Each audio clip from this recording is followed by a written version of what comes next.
got a new journalist in the room today. That's great. What's the new journalist's name? Kate. Welcome, Kate. Wow. Yeah, see?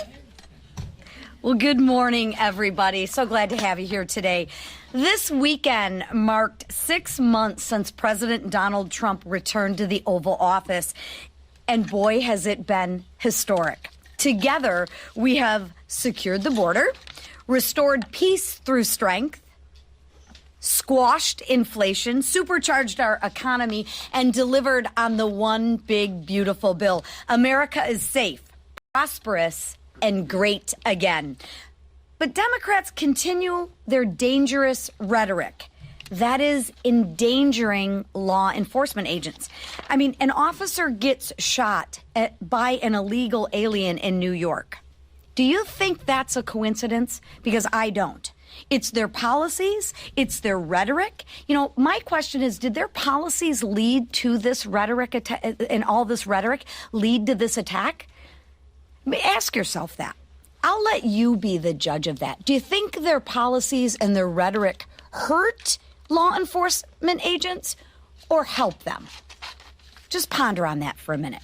This week, House Republicans will return home for our annual work period. And during this work period, we are going to work with our members to take our message coast to coast, and we're going to make sure that we have the Democrats own their message, because we all know they like to weasel out of their message. And we're going to take our message from Long Island to the suburbs of Los Angeles. The American people will hear how the one big beautiful bill will benefit them. We are going to correct the truth with the other half of the truth, because all Democrats have right now is fear-mongering. They have no plan, no vision, and no leader. I'm planning to be in my district this week to speak with Michiganders, but I'm also going to be traveling with some of our frontline members from Pennsylvania to New Jersey. We will visit actual manufacturing facilities where the workers, the American taxpayer, will benefit from the one big beautiful bill, and we'll be having conversations with that.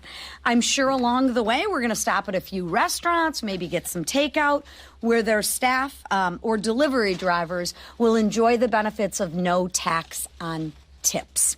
The bottom line is this: the impact of the one big beautiful bill will be felt positively everywhere, and working families, their bottom lines will be increased. Imagine how Democrat district visits are going to go. That's if they stay in their own districts. But remind the Democrats voted against securing the border. Remember that? They said, Biden said, we can't do that. No, we just needed a president who actually could do that. So remind the Democrats that it's the Republicans who are actually unleashing American energy. You know, putting money back into our economy, making us energy independent again, expanding the child tax credit. And I hear all that fear-mongering about, the rural hospitals are going to shut down. We actually created a rural hospital fund that can actually, the monies go to these hospitals. They don't have all this bureaucracy in between. Wow, that's a solution for a change, but you won't hear the Democrats talk about that. Generational investments. We made generational investments in our national security.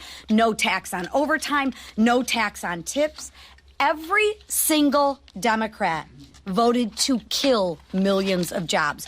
Give federal benefits to those who never should receive those benefits before. Remember, the Democrats are making sure that Medicaid is not there for the people who need it most by allowing the waste, the fraud, the abuse to actually continue and to give it to illegals over Americans who need it more than anything. And take those $1,000 of paychecks from hardworking Americans. Remember, they voted to increase every single working family's tax rate. I'm so sick and tired of hearing, oh my gosh, it's a tax rate for the rich. No, it's not. Think about this. This is a fact, and I'm curious if you've asked any of the Democrats this. They voted to raise a taxpayer's income who makes $48,000, which would be in the 12% tax bracket. They voted to raise the tax bracket from 12% to 25% on 40, if you make $48,000.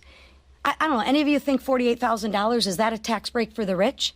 A tax incentive for the rich? No, you're taking money from working class families. Make the Democrats own. Ask them why they voted for the biggest tax increase in history. Ask them why. I don't think these meetings are going to go very well. Now, I hope the Democrats are home and the local press will hold them accountable, and to explain why they voted to kill American jobs, especially when they're already somebody who voted no, but notice every Democrat takes the dough. It's ridiculous, and we will continue to bring these fallacies to life. We will continue to correct the truth with the other half of the truth, and the fear-mongering from the Democrats has got to stop. Now, to talk about this and the importance of the One Big Beautiful Bill for people in her district with me is Congresswoman Jen Kiggans. Thank you. Well, thank you so much for including me this morning in your press conference. I'm Congresswoman Jen Kiggans, and I proudly represent Virginia's 2nd District, which is home to a large percent of veteran population. In the country, we have about 6% of our population who has served in our great military. And in my district, we have more than twice that, about 13%. So I'm here today to talk about the veteran perspective and the wins for the veteran community in the One Big Beautiful Bill. I am a veteran. I served as a Navy helicopter pilot for 10 years of my life. I am married to an F-18 pilot who served for 20 years. And I'm also very proudly a Navy mom to a future naval aviator. So the people in my district, we are regular, everyday Americans. We just put service to country first. And not only if you are a veteran, but if you work with the veteran community and the defense community in my district, the wins in the One Big Beautiful Bill are important to us. We are hardworking. We are business owners. We are small business owners. We are parents. We are moms and dads. We are people who care about community safety. So the wins in this One Big Beautiful Bill from the economy side, the extension of the tax breaks, the no tax on tips and overtime, the wins that we know our veterans will feel more in their bank accounts. We're used to living on fixed income like we did in the military. We know that each and every penny counts and how hard we have to work to earn our money. We want to keep more of our paychecks. We want our veterans and all Americans to feel like they have more in their pocketbooks. So those are the biggest wins for the veteran community. The border security piece is important because we care about community safety. And we know that every state is a border state, even Virginia. So we care about the people that are around our neighborhoods, that are around our kids' schools, that are watching our families. That community safety piece is important. And knowing that we have a secure border, knowing that we're not letting people from the terrorist watch list, that you know, as veterans, we have concerns about who is in our country, who is here to do us harm. But I think most importantly, the biggest wins for a lot of us in the veteran community was that $150 billion Defense Plus up. So many of us joined and signed up to serve again in our great military for our great country because of the chaotic withdrawal in Afghanistan. We saw weakness on the world stage. We saw what it looks like when our country doesn't prioritize peace through strength. The world is a very dangerous place. And now as a military mom, really, I care about that issue. And so many people in my district, so many of our children are serving, so many of my neighbors and friends. So for me, that peace through strength piece is the most important piece. And we're seeing Republicans put our money where our mouth is and prioritize quality of life, quality of service initiatives for our military. We're seeing next generation strike fighter funding. We're seeing money for 16 more ships being built. There's $9 billion for quality of life, $29 billion for shipbuilding, $16 billion for shipyards and depot, which we know are in need of repair, $9 billion for air superiority. We need to prioritize this peace through strength part, and that's what this One Big Beautiful Bill does. During the Biden administration, we had defense spending at an all-time low. We know that in times of our greatest peace, defense spending is about 5 to 6%. President Trump has not only agreed to do that for our country and for our military, but also he's encouraging our allies to do that, and we're seeing them get on board with that too. So I can't just emphasize enough the importance of prioritizing defense spending and what this big, beautiful bill does for that. You know, as Republicans and as veterans who care about how much money we have, we also want to make sure that we are not wasting money. And the programs, the reforms that we've put in place for Medicaid is important. We know that we want to keep that program for people who need it the most. We have plenty of veterans who are disabled, who are Medicaid recipients. I want to make sure that program is there for them. So the reforms we put in place are so important. But it's certainly a privilege to be able to represent, again, a district that has one of the largest veteran populations. These are great wins for the American public, great wins for the veteran community, and I'm very proud to be a part of this effort. Thank you so much. Great job, Jen. Over the weekend in New York City, an off-duty Customs and Border Protection officer was shot in the face during an attempted robbery by two illegal aliens. These two criminals were allowed into our country by the Biden administration, where they both have gone on to commit multiple crimes. Assault, kidnapping, larceny, and now attempted murder make up their rap sheet. Senseless, dangerous sanctuary policies put these criminals back on the streets after their numerous arrests, enabling them to wreak havoc on innocent Americans. The damage done by the Biden administration's deliberate open border policies cannot be understated. We are still feeling the consequences of it today. But President Trump, DA Secretary Noem, and Border Czar Tom Homan are turning the tide. In my state of Minnesota, ICE arrests of illegal aliens have doubled since President Trump took office. And while the local worthless media in my home state tries to spin that as a bad thing, the brave men and women of ICE are getting the worst of the worst illegal aliens off the streets of Minnesota and America, restoring safety and security to our communities. As these officers enforce the laws, they face an 830% increase in assaults. To the ICE agents risking their lives to keep us all safe, thank you. To the Border Patrol agents and custom officers securing our border, thank you. The One Big Beautiful Bill supports their efforts by giving them the tools they need to continue this critical work, including more ICE officers, more Border Patrol agents, more border wall, and more detention space. These resources strengthen and make permanent the great success that President Trump has already had securing the border and deporting criminal illegal aliens.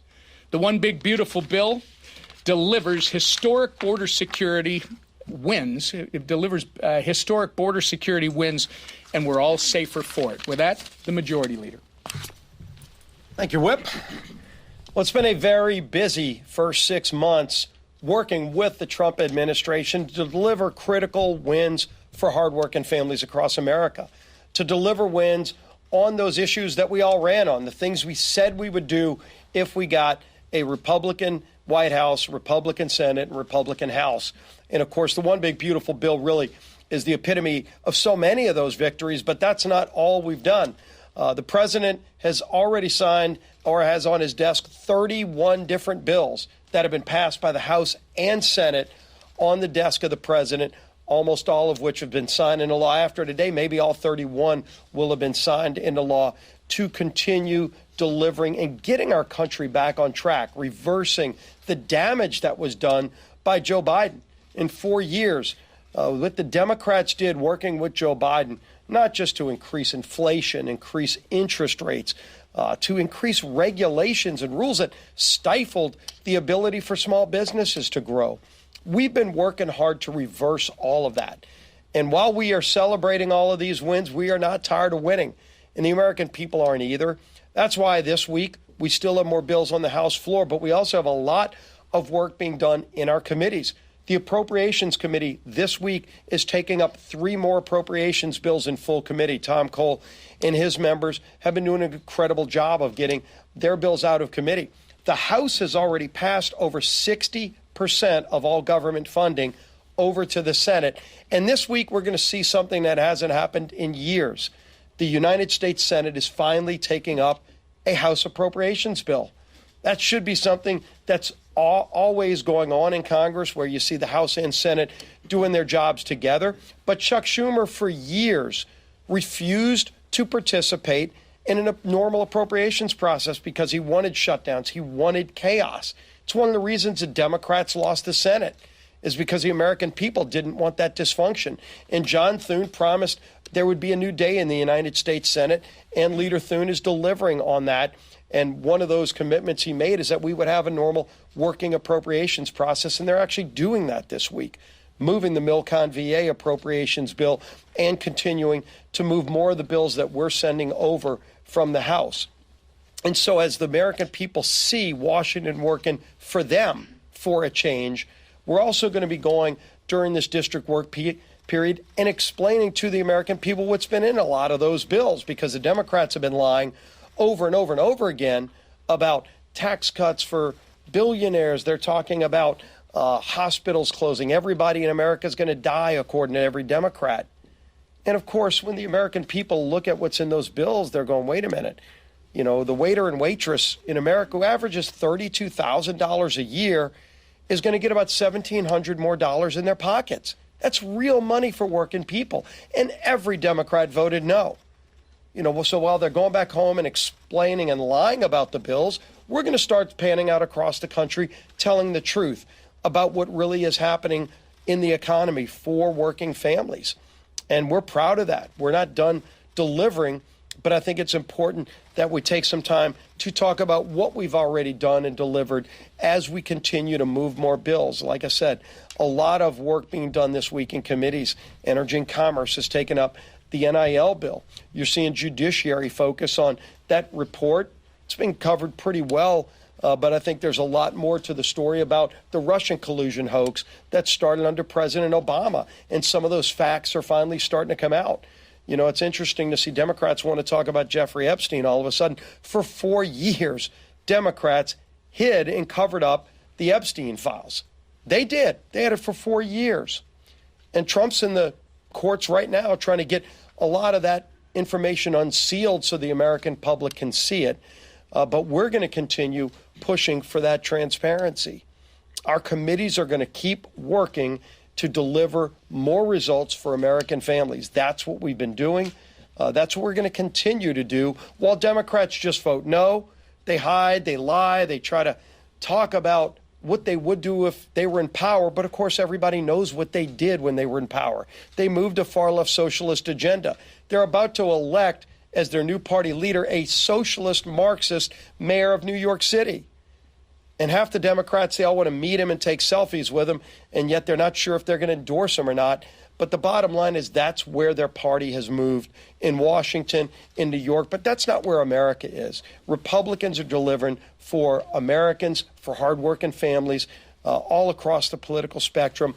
And that's why this economy is finally starting to move in the right direction. Our speaker, who's never slowed down, who's never accepted failure as an option, the man who continues to work and is so patient, listen to our members, and then ultimately delivering with President Trump on this great agenda, is our Speaker, Mike Johnson.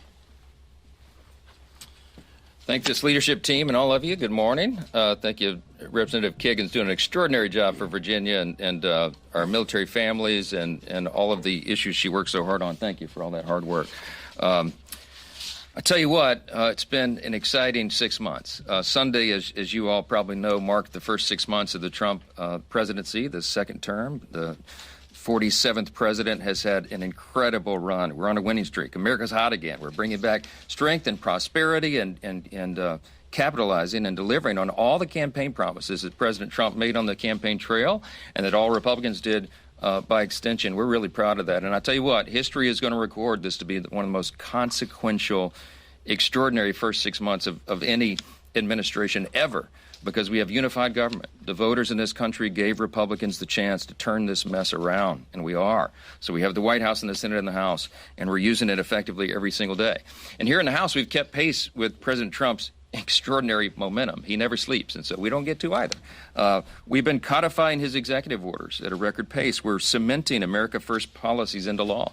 We're enacting the full scale of the Trump administration's agenda, with the passage, of course, of the One Big Beautiful Bill, sort of a capstone of the first 6 months. And we've accomplished so much in just that time period. And I think the key is we've done that with unity. As you all have noticed, it's very deliberate. We work very closely, hand in hand, the Senate and House Republicans, as one united team. That's kind of an innovation in Washington, but a very important one. And we've demonstrated that that unity is how we deliver. There's no majority in the history of this body that can wield power unless it stands together. And so I work really hard. We all do. This leadership team does every day to keep everybody rowing in the same direction. This morning at our weekly conference meeting, we discussed the upcoming schedule, given the Democrats' endless efforts to politicize the Epstein controversy and that whole investigation. I want to be clear about this. There's a reason behind what we are doing here. We have a responsibility, actually a dual responsibility here, okay? I've been on record very clearly that I believe in maximum transparency. I think every single House Republican will say the same thing. In fact, they've told me that publicly and privately. They talk about this. We want maximum transparency. We also understand the other part of that duty is that we have to protect innocent victims, okay? We have to do both things at the same time. What do we mean by that? Look, involved in the Epstein evil, okay, which is what it was. Let's call it what it was. There are innocent victims of those unspeakable sex crimes, okay? Some of them were minors. Some of them were not. When the Epstein records are turned over to the public, which we must do as quickly as possible, we have to also be very judicious and careful about protecting the innocent. I think everybody in the country should understand the necessity of that. It is the standard. I used to be a litigator. It's the standard in the court of law and the courts. It's the standard in law enforcement. Anyone who's served in law enforcement understands the necessity of that. It is the standard with government agencies. We protect the innocent. So we cannot be careless in an open release like that. You have to be very careful. The president himself has said that he wants maximum transparency and all credible evidence to be turned over to the American public so that everyone can make their own decisions. We're owed that. And we want any individual who has been involved in any way in the Epstein evils to be brought to justice as quickly as possible. And the law should be brought down upon their head. We're unequivocal about that, okay? We have to make sure that the credible evidence is revealed, and we're doing that. The president has made a request to the courts in the grand jury testimony and the files there, for example. And the court should turn that over, and that will be a continuing and ongoing quest. Now, what we refuse to do is participate in another one of the Democrats' political games. This is a serious matter. We are not going to let them use this as a political battering ram. The Rules Committee became the ground for them to do that. We're not going to allow them to engage in that charade anymore. Why do I call it a charade? Because the Democrats are trying to play gotcha politics right now when, as the leader just pointed out, they don't have any moral high ground on this at all. They controlled the Department of Justice for the last 4 years. Has anyone forgotten? They had all these files the entire time. They sat on everything Epstein related for 4 long years while President Biden was in office. You could draw your own conclusions as to why, but we've been intellectually consistent the entire time. And I want to say this about my colleagues Ro Khanna and Jim McGovern and Hakeem Jeffries and so many others. They've tweeted about Epstein countless times in the last 2 weeks, but go back and look at their social media accounts, we have, and their public comments. They had exactly 0 posts on the subject for the last 4 years of the Biden administration. Interesting, isn't it? We all understand that the America First agenda and the American people are best served by putting an end to the Democrats' sideshows. And that's what we're doing by not allowing the Rules Committee to continue with that nonsense this week. As was noted, we've got tons of very important work going on here. The leader just gave you a small sampling of it. But we're done being lectured on transparency by the same party that orchestrated one of the most shameless, dangerous political cover-ups in the history of this country or any government on the face of planet Earth. If the Democrats want to talk transparency, I'm happy to rewind the tape. 366 days ago, President Joe Biden was unceremoniously forced off the Democrat ticket. Everybody knows why. Even after millions of Americans had already cast their primary votes for him, the self-proclaimed party of democracy threw out their nominee, the sitting president of the United States, for his disastrous debate performance. On the debate stage, President Biden revealed to the American people what Democrats in Congress spent 4 long years trying to hide, that the President of the United States of America was in rapid mental decline and unable to continue serving as the leader of the free world. I'm going to say that again. The man holding the most powerful office on the face of the earth, who we now know was being propped up by his staff and Democrats in Congress, was in rapid mental decline. It was as shocking as it was dangerous, and they all participated in it. Nearly every single one of the Democrats who shamelessly attempted to pull the wool over our eyes still holds office today. You ought to be chasing them down the hallways asking for their responses on that. We released a 14-minute-long video yesterday with just a small sample of the countless receipts of the Democrats at every level spinning this fantastical lie to the American people. I encourage every reporter in this room to go watch that. You ought to use the clips, and you ought to go ask them about it. And remember that the same Democrats who lied to us for years are now trying to convince you they stand for transparency. They participated in one of the greatest political scandals in all of history, and the House Republicans are not going to allow this to be whitewashed from the historical record. We'll continue to investigate and shine light on those who perpetrated this and provide answers directly to the American people. Now, President Biden's mental condition was poor, but his legacy of achievement in office was even worse. And I've said many times, after those 4 years of Biden and Harris, every single area of public policy was in a disastrous state. In Congress and the White House, we've been hard at work from day one of this Congress, day one of the Trump administration, trying to undo all that damage of the last 4 years. And we're laying the foundation for what will make our country safer, stronger, and more prosperous than ever before. The American people gave President Trump a clear mandate to enact his America First agenda, and Republicans answered the call. To date, we've enacted 50 of the president's executive orders, from reining in bureaucratic waste, fraud, and abuse to passing common sense legislation to delivering our once-in-a-generation legislative victories through the One Big Beautiful Bill. Let me give you a quick summary. Americans asked for secure borders and safer communities, and Republicans delivered the largest investment in border security and interior enforcement on record. And with the Halt Fentanyl Act and the Lake and Riley Act, we're making sure American communities are safe from deadly drugs and illegal aliens that have taken far too many lives. The American people asked us for bigger paychecks and more affordable gas and groceries, and we delivered on that too. We delivered the largest working and middle-class tax cut in the history of the United States. And we've torn down Biden-era regulations like the California EV mandate that was just madness and worked against working families and American energy dominance. The American people demanded fiscal sanity, and Republicans delivered again. We passed more than $1.5 trillion in spending cuts so the government can begin to live within its means again. All of this is real, positive change for American families. The kind that they are going to directly feel in their bank accounts, they're going to see it in their neighborhoods, and they're going to count on it for years to come. Any of these individual feats as standalone bills would have been considered historic achievements by any Republican Congress.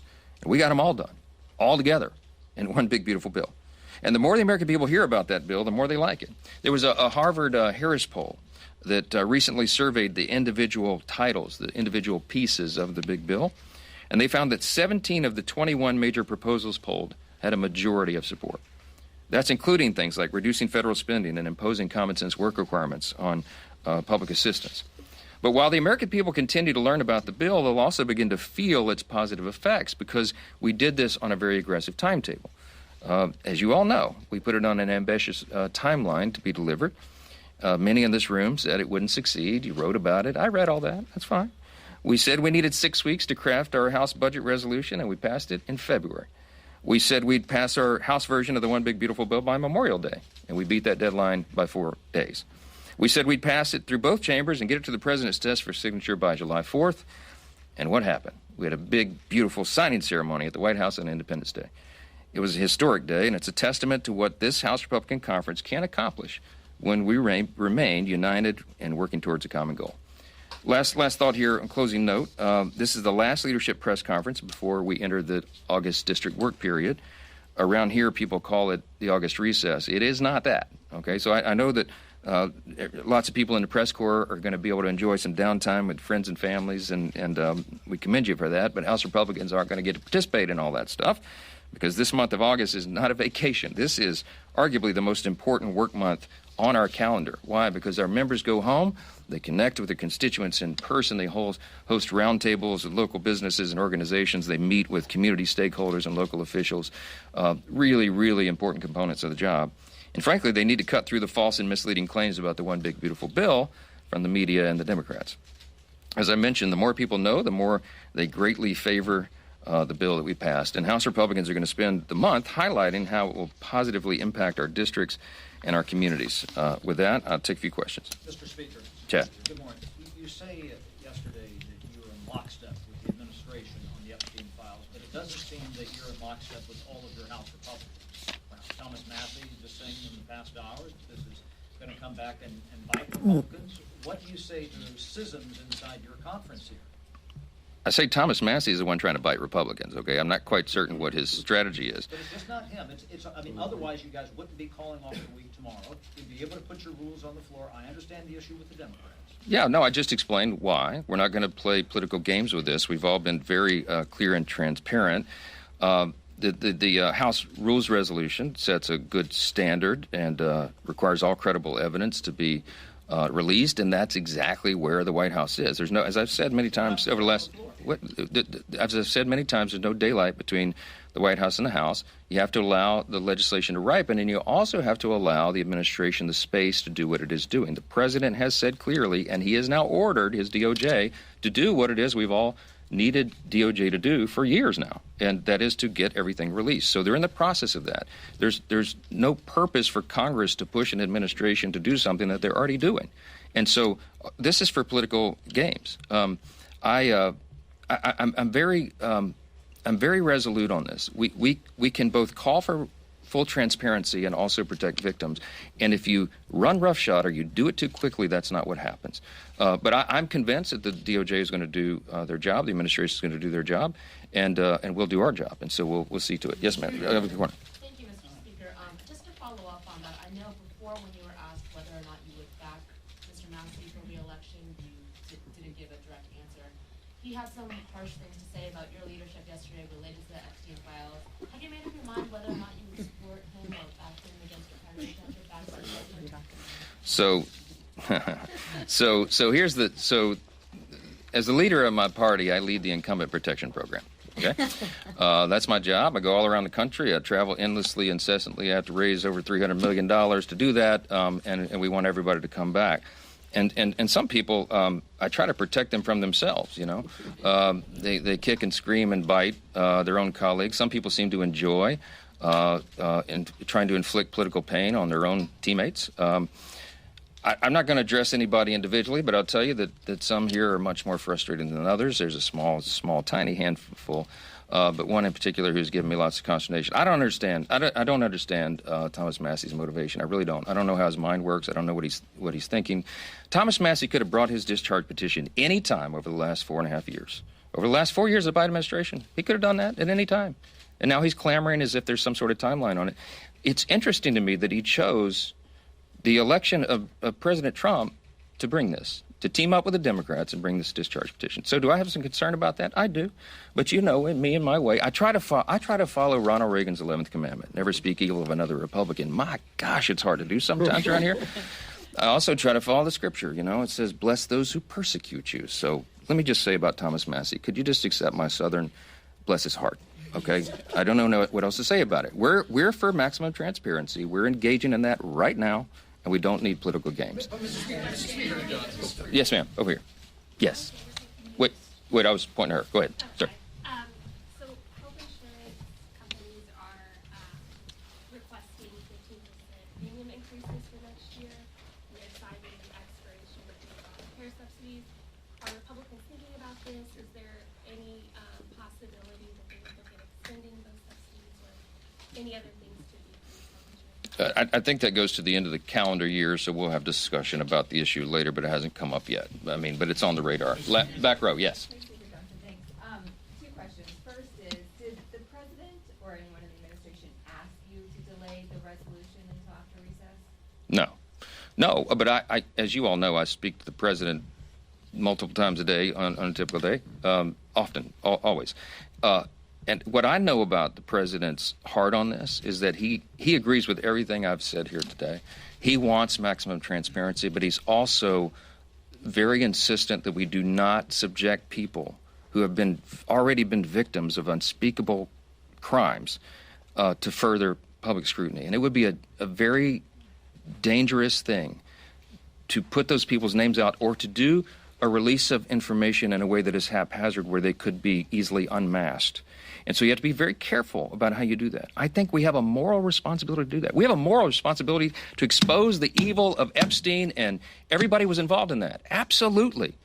And we're resolved to do it. But we also have an equal moral responsibility to protect the innocent. And that is a fine needle to thread. And we could all give ourselves easy political cover and come out and do something in a haphazard fashion, but I would not be able to sleep at night because I know our legal responsibility. I understand what the legal standard is, but more than that, the moral standard, okay? So we're going to do this, and we're going to do it expeditiously. We're going to do it the right way. What is popular isn't always right, and what is right isn't always popular. I had an 8th grade teacher tell me that one time. I carried it with me my whole life. We're going to do the right thing here. And the American people at the end will see that we did that in the right way and on the right timetable. Yes, sir. Wait, hold on. What'd you say? Wait, did she say it? She did earlier. Wait, come up here. I didn't hear. You gotta say it loud. Stand right here and tell them. Tell them. Last question. Last question. Yes. Yes. Thank you. Wait, over here under the clock. Yes, sir. Yes, sir. Yes, sir. No, behind you, right here. Sorry. Go ahead. Thank you so much, Mr. Speaker. Russia is still bombing Ukraine, and a lot of Ukrainian civilian people are still dying. Do you consider sanctions on Russia before the 50-day period? We were talking about sanctioning Russia, but I think the House and the Senate agree that the White House, having given that deadline of 50 days, we need to allow the Commander-in-Chief and the administration and the Secretary of Defense and the Pentagon to do what they're going to do, and we'll see how that plays out. But I can tell you the appetite here is that we've got to bring accountability to Vladimir Putin and make this war cease. We need peace over there. It's gone on too long. Too many innocent people are dying, and we don't want further American involvement in this at all. But I do think what NATO is doing and our allies around the world may be effective. I think we've all had enough of it, and we hope it comes to an end soon. But we trust the Commander-in-Chief. He's restoring peace through strength. This is a big part of that. Thank you all so much.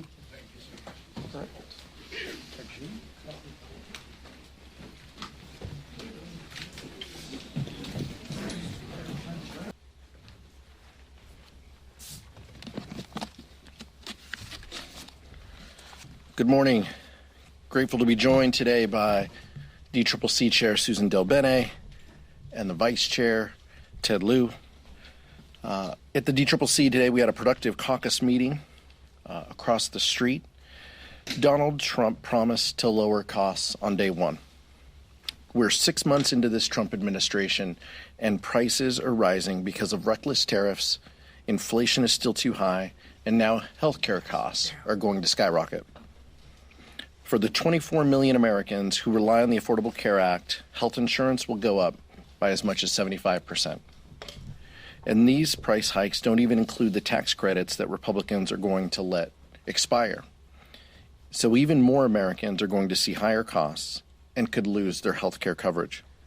Democrats have been warning about the dangers of the Republican cuts to Medicaid leading to higher prices for everyone. The American people were told that Donald Trump and Republicans were going to turn the economy around and prioritize families. But that couldn't be further from the truth. They've spent the last 6 months putting more money in billionaires' pockets and cutting health care. But they did make private jets tax deductible. So there's that. They're even shielding Jeffrey Epstein and his associates, including the President of the United States, from accountability, despite promising for years to release the files that implicate those involved. At a time when family budgets are stretched thin, Republicans are only prioritizing the needs of billionaires. It's not just bad policy that will make the economy worse. It's a slap in the face to working people who voted to bring down costs. Now introduce Vice Chair Ted Lieu. Thank you, Chairman Aguilar. This morning, I went on this interesting website called HouseRepublicanPriceHikes.com. And if you go on that website, you can see the increases in grocery prices starting from the beginning of this year. Beef prices, for example, are at an all-time high. Donald Trump promised that he was going to lower inflation on day one. He lied. Inflation has continuously increased. The most recent report has inflation increasing above expectations to 2.7%. Core CPI increased even more to 2.9%. And what are congressional Republicans doing? Nothing. In fact, it's even worse than that.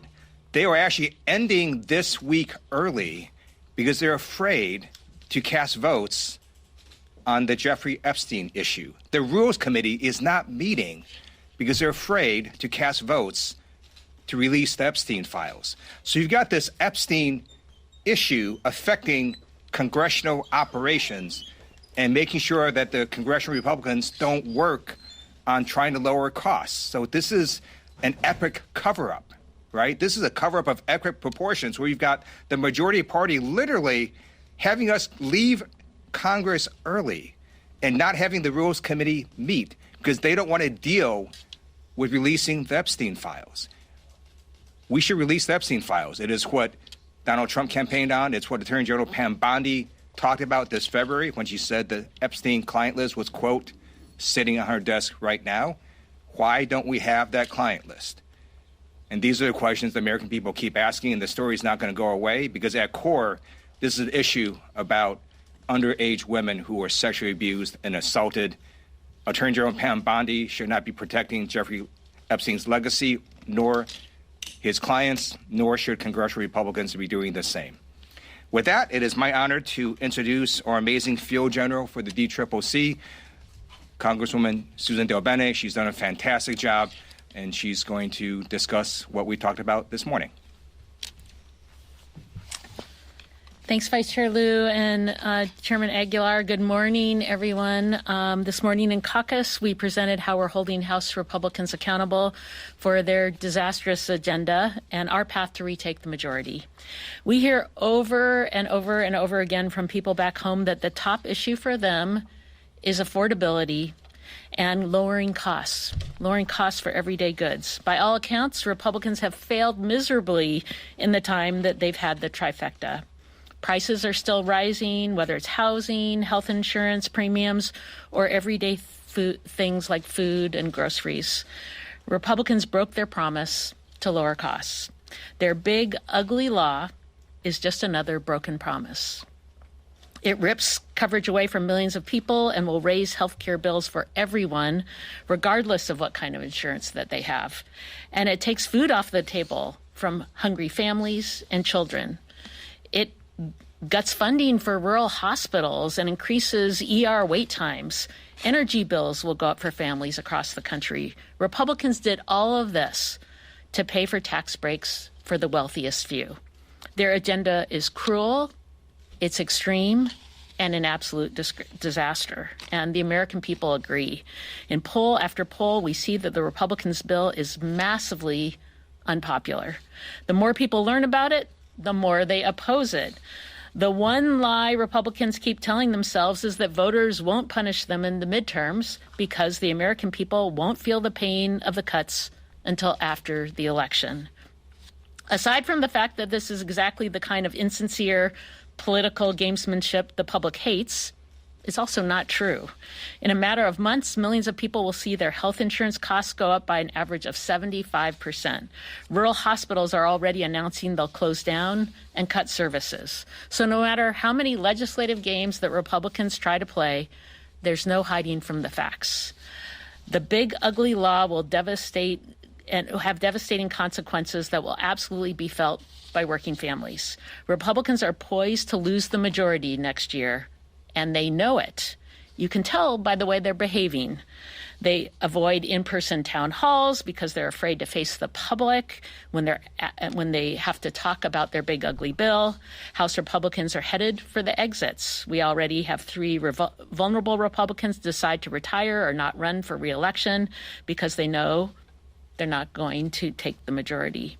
And we know there are more with one foot out the door who may soon announce that they won't seek re-election. So in these last 6 months, Republicans have broken promise after promise, feeding into a larger narrative that reminds everyone that they don't work for the American people. They work for the elite, the powerful, and the billionaires.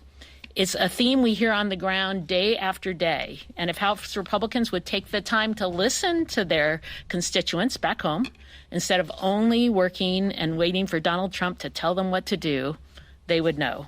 But instead, they blindly follow his orders that are hurting our economy and hitting the American families in their pocketbooks. And that's why they'll lose the majority. House Democrats will hold every single vulnerable Republican accountable for their betrayal against their communities when they supported the big, ugly bill. We have the better message. We have stronger candidates, and public sentiment is on our side. And next year, we'll have the gavels. Thank you, and I'll turn it back to Chairman. Thank you, Chair DelBene. Questions?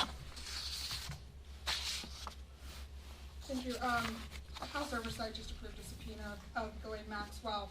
What are the main questions? What are the leading questions that you have for her? I'm not on the House Oversight Committee. I won't be. Yeah, I won't be in those meetings. But let me tell you our position. Donald Trump and House Republicans want to protect the rich and the powerful.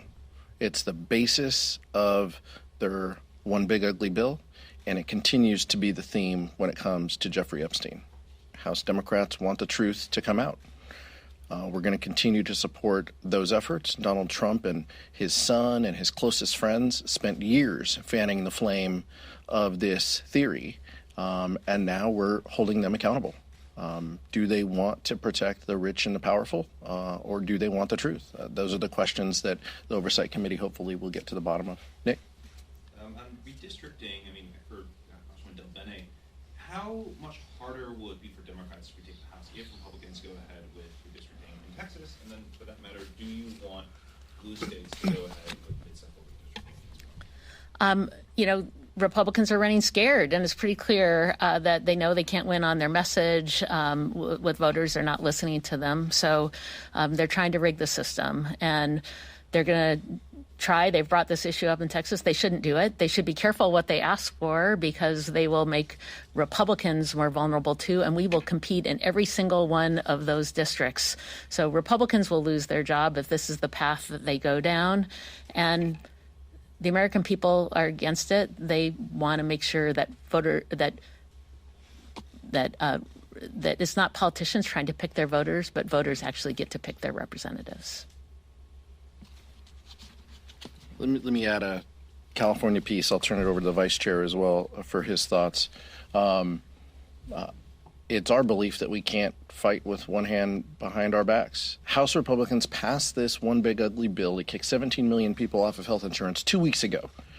And the first thing that they do after the celebratory high fives at the White House is push forward redistricting efforts to hold on to power. It doesn't sound like a group that's very confident in the policy that they passed. So they want to rig the system. But there should be a response. We can't let Texas go unanswered. And it's our belief that we should do whatever we can to protect democracy. We shouldn't stand on the sidelines while Republicans unwind districts in order to consolidate power to give Donald Trump even more ability to threaten our democracy and set aside the rule of law. Thank you. In 2018, Democrats flipped the House by 40 seats.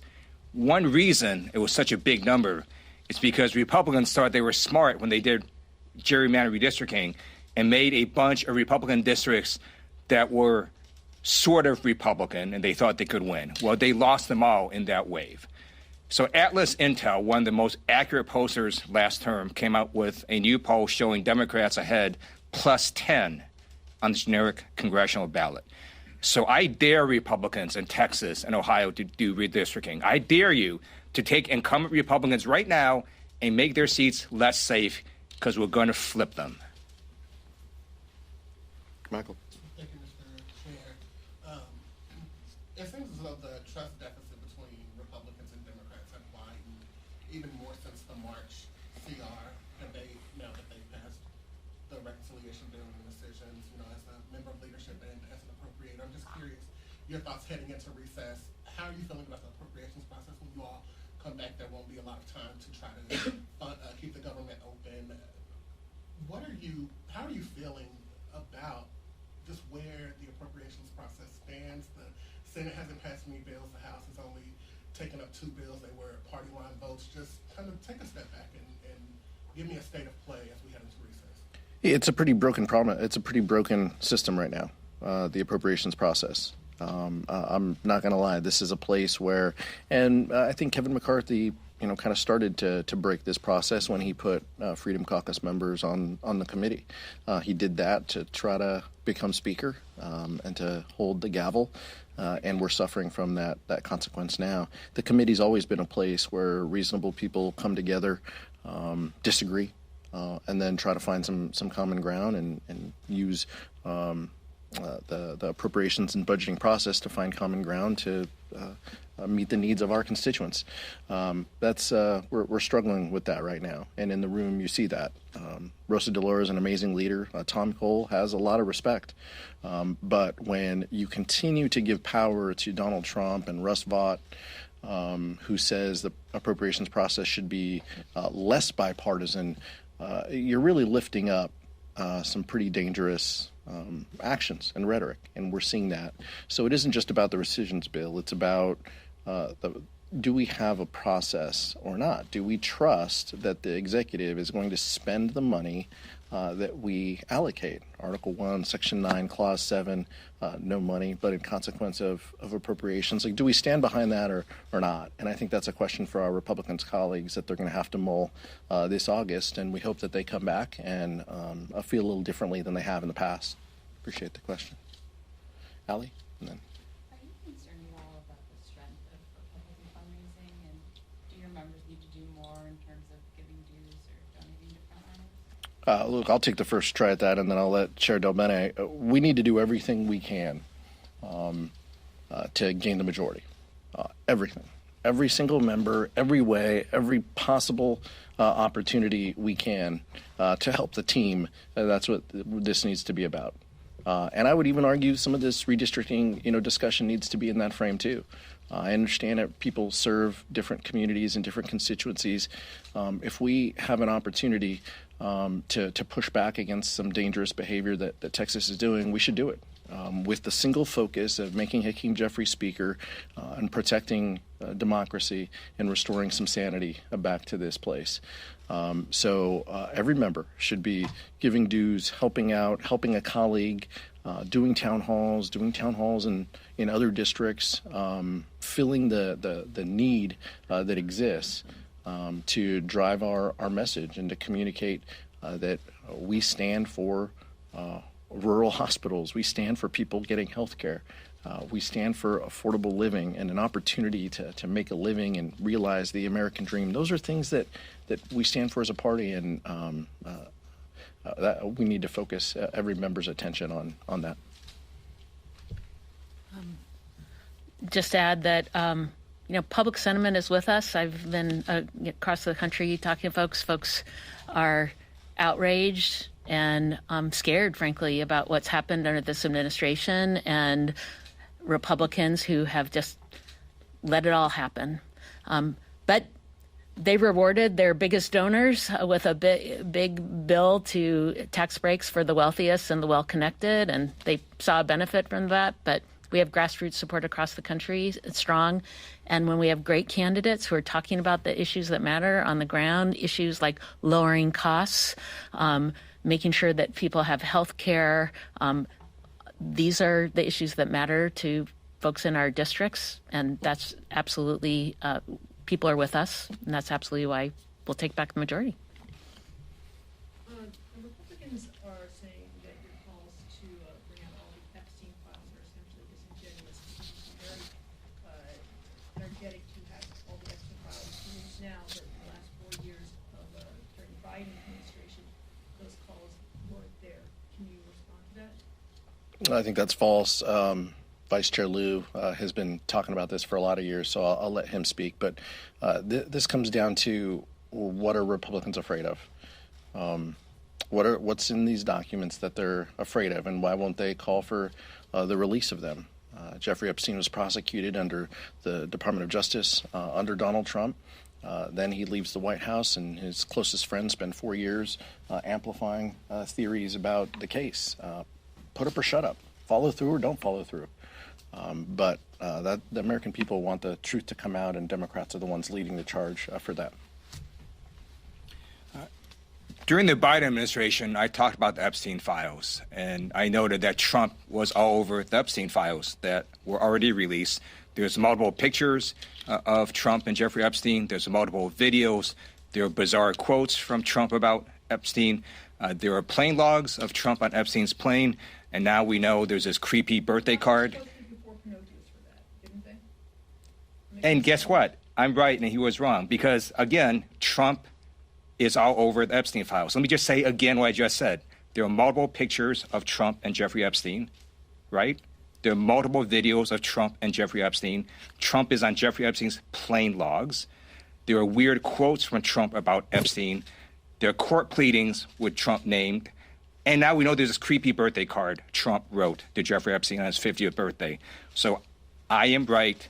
That fact checker was wrong. And why do you think we have this entire explosion now about Epstein? Because Attorney General Pam Bondi, here's the difference, went on national TV and told the American people that Jeffrey Epstein's client list was, quote, sitting on my desk right now. Where's that client list? Why doesn't she release it? Can't take down the props. Go ahead. So Hunter Biden on a podcast essentially blamed some of your colleagues being disloyal to President Biden for Democrats' loss in 2024. Do you think these comments are helpful? I understand a son's love for their father. Those two have a very close relationship, so I understand the sentiment behind it. I've never met Hunter Biden. He's not a colleague. He didn't vote to cut 17 million people's health care. That's what we're focused on, so I'm not really going to get into back and forth on Hunter Biden. We're focused on the issues of the day. I understand the sentiment around what he's saying, but people are going to get kicked off of health care because of actions that House Republicans have taken here. That's the most important thing. I've said before in the past that 100 days isn't enough to run a presidential campaign. I've been clear on that. Things could have been different, but we're moving forward, and we're trying to protect health care here. Go ahead. Just looking ahead to next year, are you at all concerned about your ability to focus voters' attention on the forthcoming Medicaid cuts, given that the tax provisions of Trump's bill are going to take effect that tax season? This is a deeply unpopular bill. We know that already. We need to continue to hammer that message. And as the American people see more information about the bill, it becomes less popular. So I understand what you're talking about. Some of the provisions going after Medicaid don't take into effect until late next year and early 2017. But guess what? Health insurance premiums are going up. Companies are making decisions because they know there's going to be less revenue as a result of $1 trillion cuts to Medicaid, the largest Medicaid cut in history of this country. So health care premiums will rise. That will happen early. Insurers will make these decisions as well. And hospitals are going to have to face difficult decisions on what their future looks like. Rural hospitals and clinics between now and next November are going to have to make some tough decisions. And they should be clear and honest with their constituents and the public as to why they're in this position. It's because House Republicans cut $1 trillion out of Medicaid. And so look, the task has always been, hard. The task has always been about what represents what's best for the American people. But this is something we know is deeply unpopular. People love and respect Medicaid and Medicare, and these are programs that face cuts under Donald Trump and House Republicans. Last question. I was just going to say the premium proposals out there right now, premiums, healthcare costs go up to 75%. I said in my opening remarks. So people are looking, this would take place next year. People are feeling the impacts already. And so this isn't about everything being delayed. It's about costs going up for people right now. Last question. In the back. Go ahead. Yep. Thank you. May I ask, what lessons have Democrats learned from the spring spending fight? And do you think that your party and Senate Leader Chuck Schumer need to do anything differently going into this? Well, one of the lessons we learned wasn't just in the spring, but this kind of started in December, right? When we had a bipartisan CR that the speaker put out and then backed away from because he got scared by Elon Musk. That really, kind of startled all of us. When you, in our world, when you release a CR, when you post it and put it up in public, it's a deal and you support it. So for the Speaker to back away from that, that continued, and obviously it became a smaller CR in March. But I think it did set the course for some of the dysfunction and craziness that we've seen here under this dome. From our perspective, look, we are united against these terrible cuts. House Republicans are looking to cut programs that everyday Americans rely on, looking to cut the Department of Education. I'm heading over to the appropriations bill where they're going to continue to cut our park system and introduce more pesticides and make it easier for corporate polluters to get by. Those are the things that House Republicans stand for. So I think it's pretty easy for us as we weigh our decisions here on how we proceed. The burden is on Republicans. Ask them what their plan is to get a majority vote. Right now, House Republicans and Senate Republicans aren't even on the same page. Get them to let you know what the funding levels are and what their path to a reasonable appropriations process looks like, because they're clearly listening to Russ Vought and not working in a bipartisan way as we have in the past. Thank you so much.